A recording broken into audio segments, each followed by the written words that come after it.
Hey guys, Ms. Moore here. Week 12, words 56 through 60. We're 2/3 of the way done. Our first word that we're going to do is metaphor. You guys know what a metaphor is.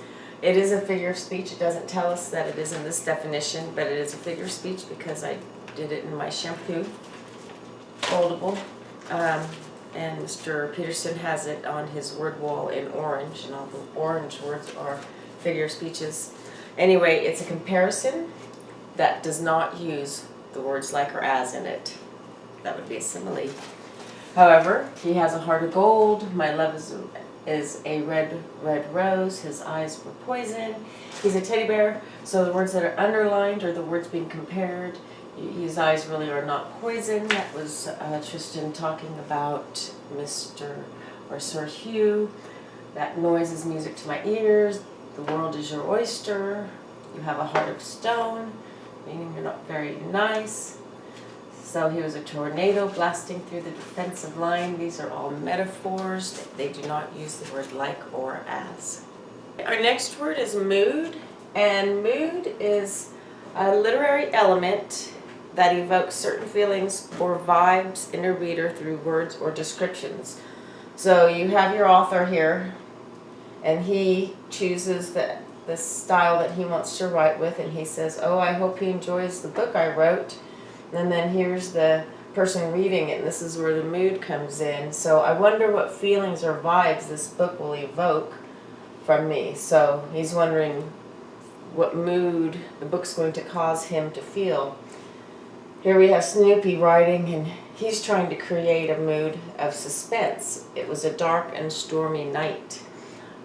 So the mood is what happens over after the reader reads it. What kind of mood is the author creating? Here's all sorts of different moods, and this is not even all of them, but you know, worried, tense, scared, happy, gloomy, shocked, proud, patriotic. These are all different moods, and there's many, many more. Imagine all the moods that you can be in. Those are all the moods you can read about. So, mood in your green section in Mr. Peterson's room. Our next word is mystery, and a mystery is a suspenseful story about a puzzling event which is not solved until the end of the story.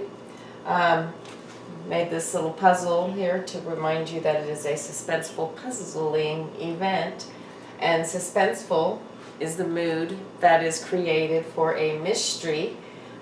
Here we have the Scooby-Doo show, and you can think of a detective when you're thinking of mysteries, Sherlock Holmes perhaps, and some vocabulary that you might see in a mystery, where you might see a suspect, witness, crime, clue. All of those are part of a mystery, which is a suspenseful story about a puzzling event. Our next word is myth, and again, it's on our genre. Okay, I didn't say it was before, so. Our next word is myth, and it is red, so it's in the genre section of Mr. Peterson's room. And a myth is a traditional story, which means it's been around for a long time and most everybody accepts it. It's about gods, heroes, or ancestors. It is told to explain a couple different things. The natural world, how trees are here, how the world started, and as well as customs and beliefs. So myths are traditional stories, and everywhere in the world I could have kept printing these up forever and ever. I could have gone to every single country to find their mythology. We have Hawaiian, Mexican, Greek, Asian, Norse, Turkish, African, Viking, which is similar to Norse, Russian, Roman, Germanic mythology. There is mythology anywhere there is people.